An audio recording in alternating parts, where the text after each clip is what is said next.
Welcome to Not the 76 O'Clock News.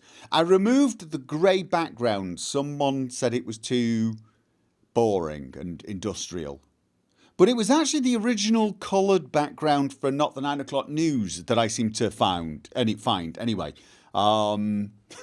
So I tried to match the style of that. But, you know, someone did not like it, so I've gone back to this. Here's the thing. Today, I don't have a specific agenda. I've got some stuff to talk about with regards to the YouTube channel, the timetable, that sort of thing. And I do want to recap on something I talked about last week. But I am curious. As to what news I might have missed this week. There's some actual Fallout 76 news. Wait, what? Really? Really? So I'm lying. This might be the 76 o'clock news. The 76 update that broke the game. Which one? I mean, I don't want to sound like I'm cracking facetious jokes, but which update have they released that didn't break God knows how much stuff? They released a patch that broke legendary armor when you reload your weapon.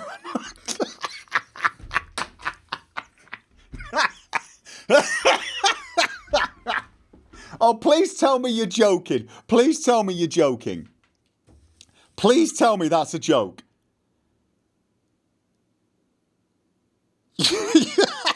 You reload your weapon and your armor breaks. Oh, God. No, don't make me cough. I think I'm catching something. I can't even blame, like, just drinking coffee the wrong way or something, though. Well, it's just brilliant. We're going to have to cross out the knot. Yeah, we are. We're going to have to cross out the knot. Just that glass of fire's broken. It's just, no, just, I can't even. I think is the correct description. To fix it, you have to take off your armor and re-equip it. Okay. I mean, okay. So, okay. Dear, oh dear. This is why there's just no point covering Fallout 76 at the moment. I mean, the thing is, I think if the game had been a solid game that the general Fallout community had enjoyed, they would have seen bugs like this humorously. The same way as back when Skyrim came out and, you know, you could rob people by putting a bucket on their head. Yeah, that sort of thing. And we could laugh about it because, for all of its flaws, we enjoyed playing Skyrim. I get this a lot from people. Oh, Bethesda have always been getting a free pass. Bethesda have never got a free pass for anything. Their games got a pass because they earned them. Skyrim got a pass for all of its bugs because people enjoyed playing Skyrim. That's it. Same with Morrowind, same with Oblivion, same with Fallout 3. Fallout 4 got less of a pass for its bugs, even though it had less bugs. Fallout 4 had less bugs than any of their previous games. It was one of the most stable engines they'd ever made, but it got more grief for it. Why? Because people weren't enjoying the game as much as they'd enjoyed Skyrim, or they were a little bit disappointed. Fallout 76 is getting no pass for anything because of the reaction it got. Now, here's the thing. It's not fair to say no one's enjoying it. There are plenty of people who are enjoying it, and they are probably giving it a pass for those bugs because they're enjoying it. And they will continue to give it a pass as long as they continue to enjoy it. And that's just how it works. So this whole Bethesda get a free pass thing, it's rubbish.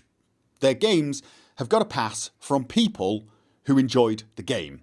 And seeing as enjoying a game is the entire point of playing a game, that's not a bad thing. I mean, we do this with all games. I gave Vampire a pass for its weaknesses because I enjoyed the game. I gave gave Kingdom Come Deliverance a pass for its minor flaws because I enjoyed the game. I gave Witcher, the first game, a lot of passes because I just really enjoyed the story.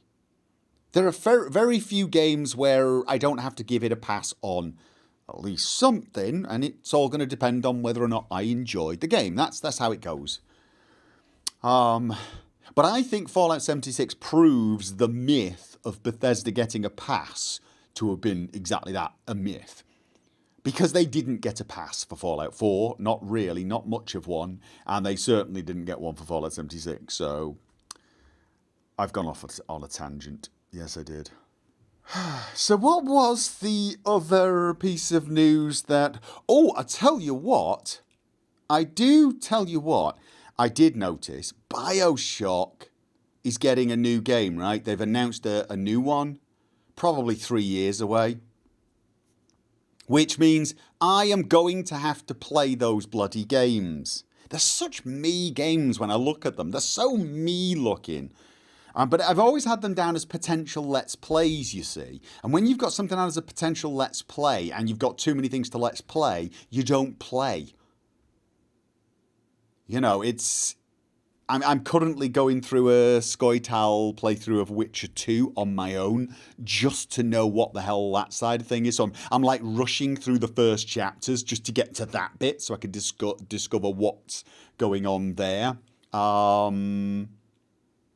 But I'm probably going to play Jedi Fallen Order for myself. You know, I might stream these things occasionally, but I'm just going to have to accept that Bioshock...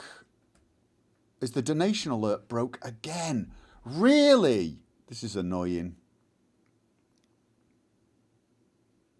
But yeah, so the Bioshock games, I played the first one a little, but I stopped playing. I think mostly because of just other stuff coming up. Prey reminds you of Bioshock. Yeah, I mean, that's the thing. You know what it's like when you're playing some games and some other game will come up or something else will happen, and then you'll realise it's been 3 months since you played it and you sort of forgot where you were, and then it ends up getting deleted from it. Bioshock, I think, was kind of like that. So, but I cannot, for the life of me, imagine when I'm going to get a chance to play the Bioshock games. I mean, there's Bioshock 1, 2, and then there's the third one that's not got a 3 in it. I can't imagine when I'm going to have time to do that. I really cannot. Let's face it, I've got so many other games. I think I'm going to keep something like Skyrim running on the channel more or less as full-time, or some type of game like that, some either Fallout or Skyrim game. So there's only going to ever be one other game, so probably won't get a chance to play it. And I realise once again I'm getting into the YouTube and channel news rather than the gaming news. The important thing here is that there is a new Bioshock game. I am aware of it. It's pretty damned exciting. And I'm going to put it on my radar. Jeff Murr says, you need to play games faster. Yeah, I need to just play games. My problem is I keep saving games as potential Let's Play games. And Let's Plays take ages compared to playing a game. I just need to accept there are certain games I cannot Let's Play and just play them for me and just go through them.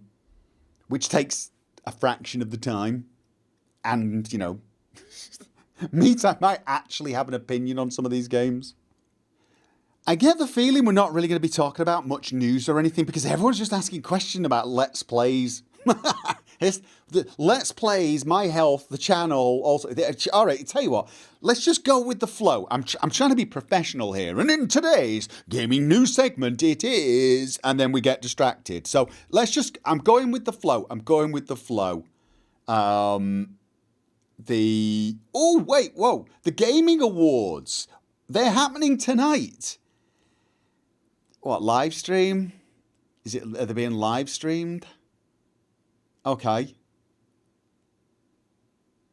2 a.m. for me. I'm thinking, no, don't care. Do I care? Am I supposed to care? Is this something I'm supposed to care about?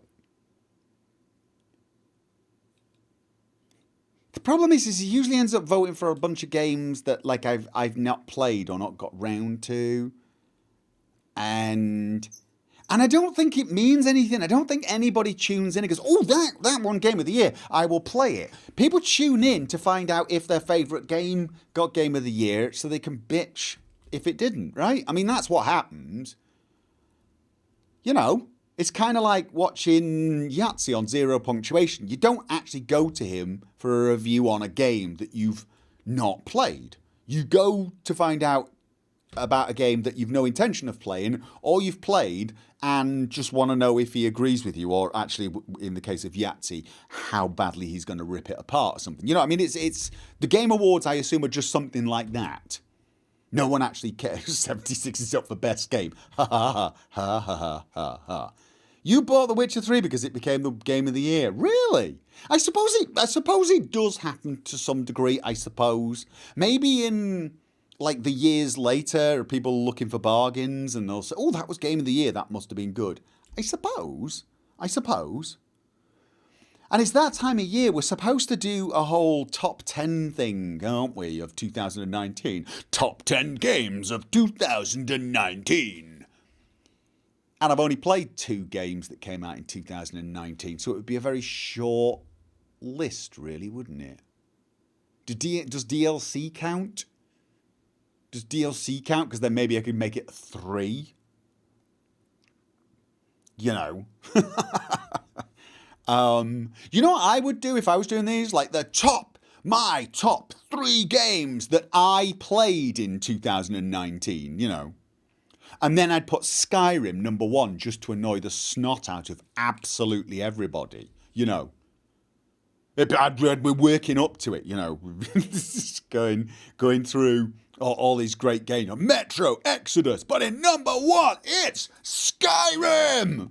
It didn't come out in 2009. I'd be like, check the title, you moron. How can you still be playing Skyrim in 2019? It's 8 years old. I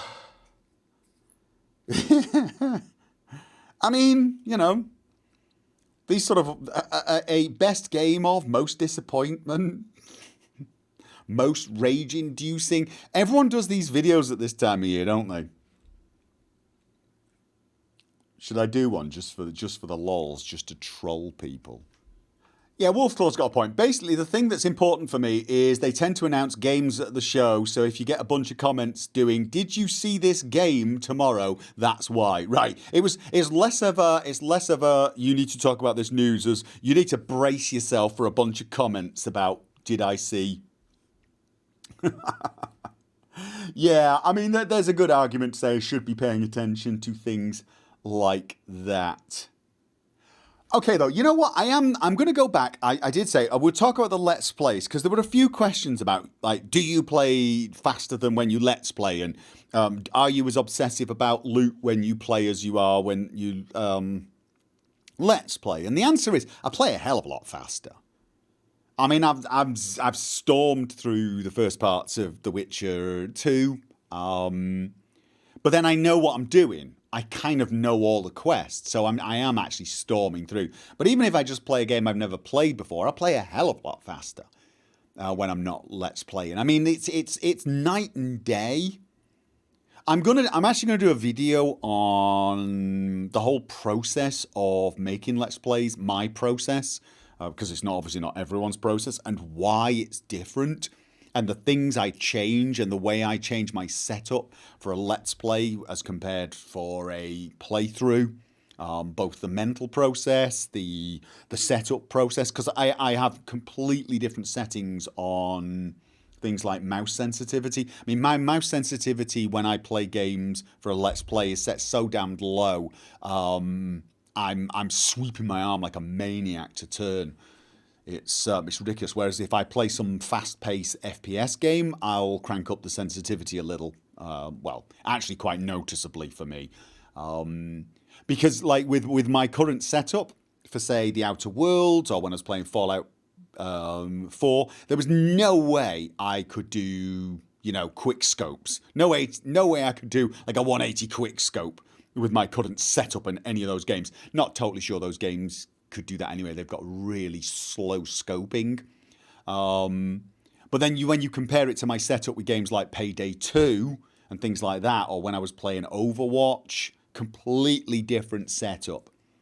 But in a lot of other ways, like removing VSync, uncapping the frame rate, tending to crank up the monitor refresh rate. There's a whole heap of things that differentiate how you play. But the biggest difference in Let's Plays is, well, the biggest two differences. One, you have to constantly be conscious of the camera. It's weird. You've got to stay immersed, but you have to constantly try to imagine the viewing experience. So there's like this 20% of your brain is like a little director, and 80% of your brain is in the character. So like I'm 80% Leonard, but I'm 20% Gopher in those moments. And Gopher's looking, and Gopher's constantly going, no, slow down the turning. You're wandering through town now. There's no, slow your turning down. Stop twitching left to right. You guys, unless you record yourself playing a game, you've no idea, especially if you're a mouse user, you've no idea how much you'll twitch around. Right? And so you learn to have this little voice at the back of your head constantly telling you to do these. Don't loot mid-fight. Or if you do, I'll hear the voice in the back of my head going, stop looting, wait until the fight's over, wait until you've cleared the building to loot. You're ruining the narrative, you're ruining the story. You have this at the back of your mind, even though you're immersed. And this part of your mind's also forcing your eyes to glance over to the other screen to check whether or not your recording's good. And I can tell you, if I'm tired and I stop doing that, that's when problems can occur. I will give you guys a little inside information here. I had to re-record 1.5 hours of The Outer Worlds and try to do everything that I did the same way and say the same things I said, because I didn't notice that I was having a recording problem, because I was not glancing at the recording screen enough, and I hadn't noticed that there was half the screen was flickering. And there is a bit of it in one of the videos actually, but I managed to, it only happened I think like once or twice in a 5-minute period, so I left it in. But there was like about an hour and a half where I thought I looked and thought, oh well, it's okay, you can still hear me, you can still see what's going on, because half the screen never flickers. It's just the other half just flicks on and off black, like it turns itself off. And I'm thinking, you can still see what's going on. But after about 5 or 10 minutes of watching it, I'm like, this is infuriating to watch. And ordinarily, had I not been so tired and had my eyes not been so like weary, because Outer Worlds does make my eyes weary, I would have spotted it. Because I have that little gopher sat at the back of my head on top of Monty, constantly telling me to monitor what's going on the other machine. So yeah, there's that, the camera. But the second thing that's a big difference in your Let's Plays is the need to talk. And I say the need because you do. It's, for example, if I have a conversation and I just pick something, a conversation option, if it's obvious why my character would pick this, there's not a problem. But if I just pick if I look at a bunch of them and it's one of those things where it's touch and go as to which I should pick, I have to verbalize my thought process. I have to, because if I don't, the viewer is sat there thinking, why did you pick that one? And it's annoying. There's got to be an internal thought process. And this is something in a movie that would be, there'd be some way of portraying what the protagonist was thinking, or some other clue. And I can't do that. So I've got, oh, I'd like to do that, but that option's not. And ordinarily when you're playing, you'd make that decision in half a second. You'd look at it and you think, okay, that one. But what's gone through your head is probably the equivalent of a 3-minute conversation. It's just your thought process is lightning compared to your speech process. So it's time consuming. Or you look at the map and think, what am I going to do next? Oh, right, I've got that task. I'll go do that one. Well, you can't do that in a Let's Play. You've got to look at it and say, right, we've got this task, but I think that can wait. This one, on the other hand, is a bit of a priority. You've got to explain your thought process to the viewer. You've got to verbalise it out loud so it makes sense to them. But the other thing you have to do is you have to do things in a way that makes chronological sense. And that's not something you have to do in a normal playthrough. The classic example is something like The Witcher. If you're doing the main quest and you've got a side quest, the side quest, you might get to a point in the main quest where finishing off the side quest makes no bloody sense. But you'll do it. When you play, I'm just going to do that because I think I know this. I think I know the game ends soon, so I'll go off and do it, right? And so you do it because you want to see the end of that side quest. And what happens is your brain rearranges it all for you. You don't see the break in narrative.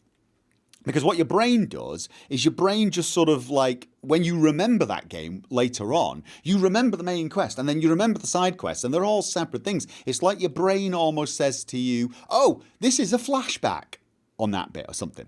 You can't do that on a Let's Play. You've got to stick more strictly to what feels reasonable for your character. So there's whole other levels of thinking when you're playing these things. So it's not just about role playing, because you can role play and still do things in an order that's less than chronological, because again, your internal director can almost take those quests and just, oh, I'll pretend I did this earlier, sort of thing, just so that you don't miss that bit of that quest. You can do it. Now, I could probably do it in video editing if I played far enough ahead and then tried to put it in. But if I did that, what would happen is people would notice, wait a minute, you've now got a new set of armor in this shot that you don't have. And you when did you get this? And then they'll watch 3 episodes later when you get that piece of armor and go, wait a minute. And they'll go mad. So it's, there you go. What are my thoughts on my styles at the start versus now? Well, they're completely different, and because there's completely different motivations for making Let's Plays now. When I made the Steve Let's Play, it was just it was an excuse to play again with a bunch of mods that I'd never played with before. And there was far more mod testing and far more talking to the audience. And of course, I would end the episodes. Okay, I'm going to leave it there now, like almost like I'm going to go and save the game now. But I started telling more and more of a story as it went along, and I started to get more and more into the storytelling aspect of it. So now that's become the main focus. I still like to try the mods out, but I'm weaving stories, say, with Leonard. And I find I enjoy that side of things even more. So it's just sort of inevitable now. So what I try to do is end in a way that makes sense. And I start in a way that brings you in. So even if it's been like a month since you've watched an episode, hopefully you can sort of, oh, right, yeah. That's why I always play a little bit at the end. Or sometimes I won't even play the end of the last video. Sometimes it'll be a clip from the middle. Not that often, but sometimes I'll play a clip from the middle or even a previous video like long before, just to remind someone. So it's more like a previously on Leonard gets into trouble. And then, so yeah, it just became about storytelling after a while. Why do I like Khajiit followers so much? To be honest with you, that's more accident than anything. J'zargo was just it was a pure accident with J'zargo. He just kept getting missing. He just kept disappearing. For some reason, that was the NPC. So it became, where's J'zargo? That was Steve's catchphrase almost. That and have a bill. Plus he constantly died. And he did try to kill you. So he was sort of, I don't know, there was something more interesting about J'zargo. Then for Richard, now Richard actually went through a lot of other followers. if you think about Richard, he even had a modded follower at one point, and he had the Rowley and Teldrin, and I think he did some things with one or two of the companions. He didn't actually get Carjo until quite late on. I think it was like chapter 3 or 4. But for some reason, I think Carjo's soft, friendly, kind heroism was a nice counterpoint to Richard's harsh, sardonic,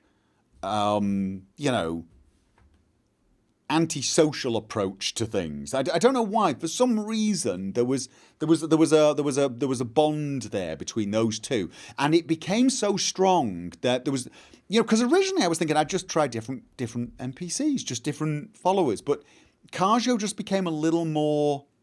I think I realised Carjo had become more important as a companion when I did Falskar. And it just began to dawn on me that there was a bonding going on between these two character ideas. With Richard, it was a total and utter accident. And it was purely because Inigo was so good and everyone had said try him. If Inigo had been an Argonian or, a Nord or something like that, but had the same depth, I believe he would have been. But I actually think it would have been as hard to make Inigo quite as adorable. Because the Khajiit thing, he's got that fluffy adorableness to him. So, and of course, he is like a total contrast to Leonard. So there's something perfect about him, even though he is so the opposite of Leonard. But that almost makes it almost better that he's Leonard's friend. I don't know. It's an odd one. It is an odd one, isn't it? It do seem to end up with the Khajiit followers. I think there's also a side of me, like my inherent nature is to feel a sort of, I want to side with the underdogs, and the Khajiit do get a raw deal. Even Steve, one of Steve's few good points, I think, was the fact that he did not judge the Khajiit harshly. He wasn't racist, I mean, he was an evil warlord, warlock intent on world domination, but he quite liked the Khajiit. I think it's. And I think that comes from me. I have a hard time not rooting for the underdog. There is a side of me roots for the underdog. So, if we ended up playing in, like, if the Elder Scrolls 7 turns out to be in Elsewhere and the Khajiit are treating other races badly, I'll probably favour those races. It's just me, I think. So, how am I? Asked Apocalypso. Health and happiness wise. Right, actually, look, that is actually appropriate to talk about because I have had a few minor health issues, and I feel really guilty complaining about them because there are people much worse off than me and who are recovering from much more painful things than I. But I will discuss the health issues. I got myself an infection in the elbow, basically. Nothing major. I got myself an elbow injury, a small cut or scratch or something, and somehow, some way, it got infected. It's not the first time that's happened to me. I've had it happen before, and I think a lot of it comes down to the fact that I suffered a fair amount of impact damage on my elbows at times, and I may have damaged some of the protective covering there. There is this weird covering over your elbow. I may have damaged it, and I may have made it prone to infections. So, and all it means is all of a sudden my elbow swelled up, and I couldn't touch my nose, for example, for a while, and it got painful. So I went on antibiotics, and it cleared up more or less instantly. But now the swelling started to go down, and I've just got to wait a few weeks for the swelling to go completely. It is a little uncomfortable when I use the mouse. I'm having to have the mouse mat on the edge of the table so that the elbow is not supported. That's not great for my back, but it's the best way of not hitting the elbow on things. It's such a minor thing. It's barely worth complaining about. It just unfortunately interferes with my work a little bit. It did also bother my sleep, so I've not slept brilliantly. How am I happiness-wise? What I would describe myself as is content. Not just happy, because being happy is great. You go and see a movie, you're happy. You have a good time, you're happy. I'm content. A lot of people don't like the idea of being content. You should always have dreams. You should always be striving for something, you know. And I guess in my case, I should try to be the next PewDiePie or something. You know, I'm content. I enjoy doing what I do for a living. I love being a father. I enjoy taking the kids to school or dancing lessons or whatever. And I love living in Norway. So I'm content. So it's not just that I'm happy. People think happy is better than content. I don't think it is. Because I am happy.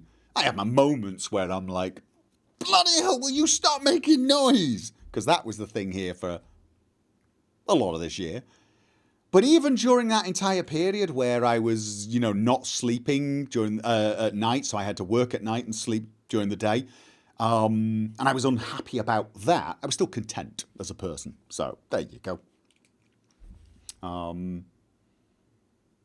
Please do not become a PewDiePie. How would I even do that? Gopher something, I don't know. We're talking about bacteria. Are people trying to figure out how bacteria survives in Norway? You guys do. I think. Was it Kalos actually said this? Bacteria survived on the underside of the space shuttle after launch, orbit, and re-entry. Yeah. Bacteria is going to outlive us all. Okay. It's probably the most resilient form of life on the planet.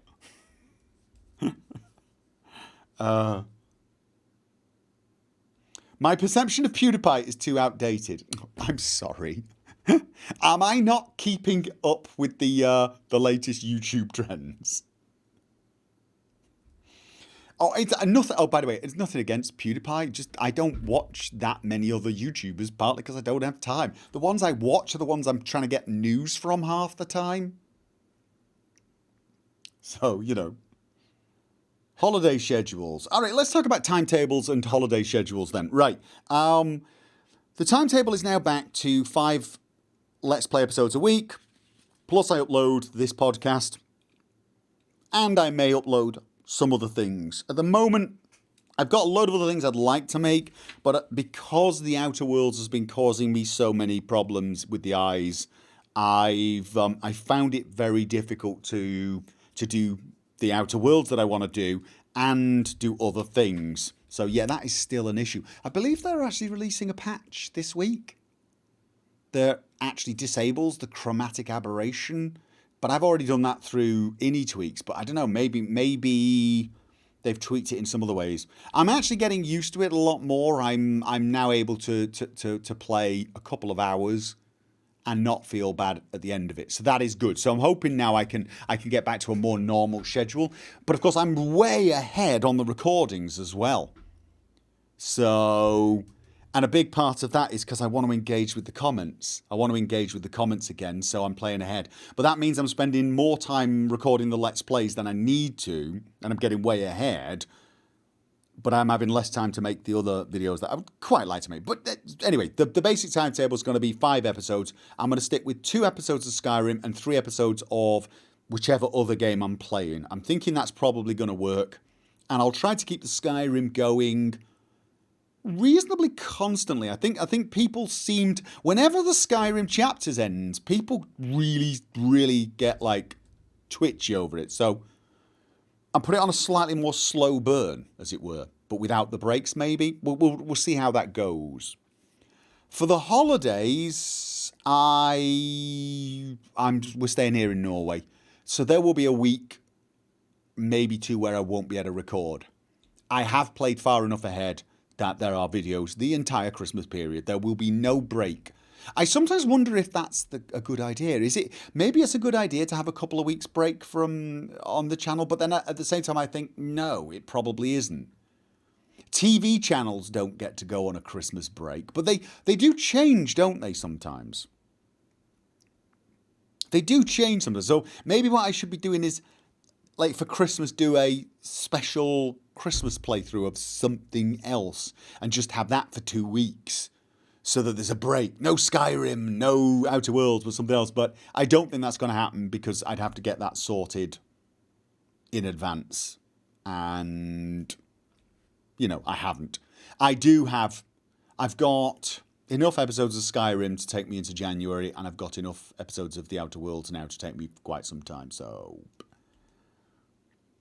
having a break on the 24th, 25th. Well, I can't remember what days the 24th, 25th are. Play Jesus Simulator for Christmas. Ooh. How about I don't? Just like, yeah. God. I mean, not only does that game not exactly fill me with, like, excitement, can you imagine the comments? Just no. How far did I get in the Stick of Truth? I haven't got around to editing the videos for that yet. I will. I'll try and get them out there. I will try to get them out there. Yeah, the Stick of Truth might have been a good Christmas series, except for the fact that it would get my channel closed down. I think I'm going to upload the South Park videos. I think I am, to the live channel, and I think I'm not going to monetize them. I think I'm not going to monetize them at all. I'm not even going to try. I was looking at all the different settings you would need, and it's like unbelievable how many of them South Park breaks. Like all of them, actually. Because the violence in that game is almost worse than any game I play. It's child-on-child violence. And then there's the sexual content. The sexual content alone would put me on limited ads. Limited ads. There is a specific setting called South Park. Is that? No, there isn't. But there should be. There should be a thing. But then it's like jokes about minorities. Okay, check. And that makes, I think it actually makes that one to no ads. I think I may be wrong. There's other sensitive, but it's like you go down them all, and you just, by the time you look at it, you think, yeah, that's going to get demonetized completely. So even if I try to monetize it, I think the settings I choose will say not allow mods. So I was thinking, why bother? Just don't monetize it. Do not monetize it, and I'll upload it. So I think if you don't monetize it, they don't even look at it because they don't have to worry about it. So I'll be safe, I hope. Okay, so people are asking whether COPPA will affect me. Probably not. I don't make content for kids. I flag my stuff as not aimed at kids, and most of the videos I upload have at least one flag in them for game violence, for example. But some of them have game violence and profanity. So the Outer Worlds, for example, has I flag it for profanity and I flag it for violence. Chances are I get less monetization because I flag it for that, but it contains both. So it's flagged. My entire channel's flagged as not aimed at children. And seeing as at the moment, most of the videos I upload are playing games that are, age 11 above, 15 above. And I definitely don't aim my stuff at children. I'm not appealing to children. My humor's not really. I mean, people call me family friendly because I don't swear. And I don't focus on thong bikinis and other such things like that. But in actual fact, my humour is very adult. My humour is not for children. Children would not understand my humour. They would not understand the story I was telling fully. And when I say children, you know I'm talking about young children. If there's anyone out here listening to me who's like 14 and thinking, I get the jokes, yeah, but you're not the actual problem. COPPA is more, it's more about whether you're appealing to small children, and it's there to protect the children. The whole rules about this are there because there has been some danger signs on some children-focused channels, right? And so it's yet another one of those huge problems. Yeah, under 13s. So it shouldn't affect me in the slightest. Even my Minecraft videos probably would not have been a problem. I cannot imagine they would have been a problem. But it would have been different had I been going, if I'd have been, today I will be showing you how to build a lava tower, and then going through the process in a very teacherish, child-friendly manner. But even my tutorials probably don't come across as aimed at children. I mean, even though my tutorials, I like to think they're done professionally, I don't think they come across as, okay, children, today we will be installing Nexus Mod Manager. Isn't that exciting? It's there's a difference between being professional and being focused on kids. So the short answer is, don't think it's going to be a major problem for me. It is funny though, isn't it? Isn't it funny that we spend all that time worried that our content is going to be not family friendly and too adult focused, and then we have to worry about it being child focused? And a lot of this comes down to the fact that the people in charge and making these rules don't understand the bloody internet, which is so bloody annoying. You don't need to speak down to children. It's not about speaking down to children. You just speak in a different manner when you speak to children. You lose the you lose the snark, basically. So COPPA is not about stopping kids seeing inappropriate content. It's about not having their data collected. It is. That is what it's about. The original problem was we want adverts that don't appear on inappropriate stuff. So everyone was thinking, all right, let's make all our content suitable for children. That way the advertisers won't mind. But suitable for children is not the same as aimed at children. And what the problem is YouTube were tracking these children and keeping a record of their data and then tailoring adverts at them. Now, theoretically, they shouldn't be doing that because theoretically no child should be logged in. You've got to be 13 to have an account. And they can't track, I don't think they can track if you're watching YouTube anonymously. If you're watching YouTube anonymously, which is how all children should be watching it by the rules of YouTube. But I don't quite know why, and I'm not an expert on this, but it was found that they were in fact tracking children. I know there's a YouTube Kids. There was a YouTube Kids. Maybe it was through that. Not 100% sure. But they've stopped them from doing that. But there's more to it than that as well, though, because they've gone really overboard. I think if you flag your video as aimed at children, you can't even have comments anymore. But that has got to be to protect children from, predators. Some of the changes YouTube have implemented, I think, are the right thing to do. But then I say this as a father. And I know quite often what you'll get is someone come along and go, oh, well, it's your responsibility to make sure your kids don't watch this is, said by someone who's never been a parent or a child. to be honest. or has a very romantic idea of how their childhood went. Because there is literally, I mean, I'm pretty good at this. I am pretty good at this. So, you know, I mean, I have these security apps on my daughter's phone, and I get little things. Your daughter has tried to install such and such an app, and things like that. So we've got the whole Big Brother thing going. But at some point, she's probably going to figure out how to get around that. And quite a lot of kids are smarter than their parents at this sort of thing. So it's almost impossible for parents to keep... I mean, you can't keep watching your child every minute of the day. And your kid's going to get up to mischief. They are. They're going to get up to mischief. And anyone who thinks otherwise is sort of like kidding themselves. So yeah.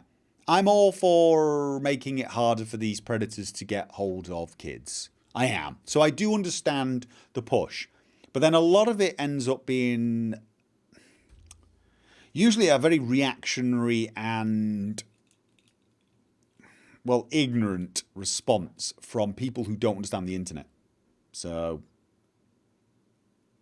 do you think they should have a specific YouTube gaming where game violence is allowed, so advertisers who don't care about that can run their ads? I think that's kind of what they've already got, in a way.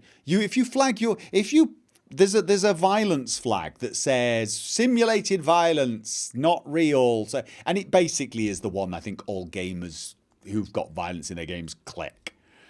You'll probably find that particular one is one of those ones where if an advertiser is trying to advertise a game, if an advertiser is trying to advertise the latest episodes of Game of Thrones or whatever, they're going to say, yeah, no, we're okay with our adverts appearing if people on a video that's got mild simulated violence. I mean, or at least if they're not, then that's a fault of the PR firm working for that company. You know, if CD Projekt Red end up saying, no, we don't want adverts to appear on videos that have mild simulated violence on them, then that's their own idiotic fault. Their PR firm should be fired, right? But a lot of it is usually companies like, say, Coca-Cola. And Coca-Cola go, hey, we don't want our adverts run on that terrible Gopher's channel. He kills people and summons demons and stabs people in the back and tells children to hop in a fire. No, how dare you? We don't want Coca-Cola associated with that, because they don't understand that people don't associate Coca-Cola with that, with Gopher, because they saw a Coca-Cola advert on a YouTube video. They got a Coca-Cola advert because the algorithm knows them, not Gopher, not Gopher's content, but them. They don't understand that. They haven't got their heads around this idea yet that ads don't actually appear on my channel. And they don't. It's the way we perceive it. But the ads appear on your browser. They appear on your browser when you're browsing YouTube. And it doesn't actually matter what video you're watching. Although what videos you're watching will actually go a long way to decide which adverts you get. But that's Google kind of know. And I think we all know that Google's getting pretty good at this. Yeah, every now and again it'll send you an advert that you think, the hell did I get that for? You start checking, am I in incognito mode or something? But ordinarily, you're getting adverts where it's like either a computer game or, if you watch a lot of political channels. I've been hearing one of the candidates in America has been like getting adverts on just like so many damn things that people were getting the same advert like 20 times. That's probably the algorithm knowing you watch a lot of that sort of stuff, you see. So it's kind of like you're your own worst enemy. If you're watching, tons and tons of sport programs, you're probably going to be getting adverts for sports stuff, maybe sports games, maybe sports goods. It's all about you. Every now and again, though, you just notice Gopher is a brave, verified creator. I am actually. I never really figured out what that was about. So anyway, yeah. So I mean, it's a lot of it comes down to the PR people not understanding it. But I think people in the gaming industry and, say, the movie industry probably understand this better than most. So the fact that I flagged my games as containing violent content is probably not restricting certain adverts from my content. You watched a single video about tractors once and got content related for that for weeks afterwards. Right, but that's smart, you see. Because here's what happens. You've got all your watching habits, and then suddenly you'll suddenly become interested in, I don't know, maybe you suddenly become interested in playing squash. So you start searching for squash equipment. And believe it or not, that's the best moment to bombard you with adverts for the next few weeks. Because you may have just started playing squash.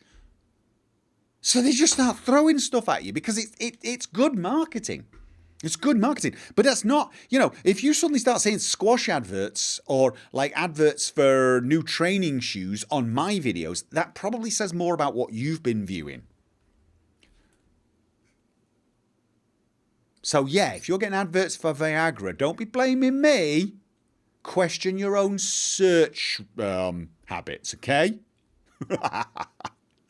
And on that somewhat weird note, I believe it is time to call it. Don't be blaming Viagra ads on me, Viagra mods. Okay, that needs to be a mod now, doesn't it? Oh God, no, it doesn't. Oh God, no. Oh no. My brain just filled in all the next few steps. Oh God, no. No. I'm going. Don't even. Just no. They already exist. That's almost a relief because now you can't blame me. Good night. Thank you for joining me, and I will see you guys next week, which will probably be the last episode. It'll be the Christmas episode. Might do something a bit different next week. Okay? So, who was that? What was it? Oh, thank you, Chasing the Echoes. Good night. See you next time.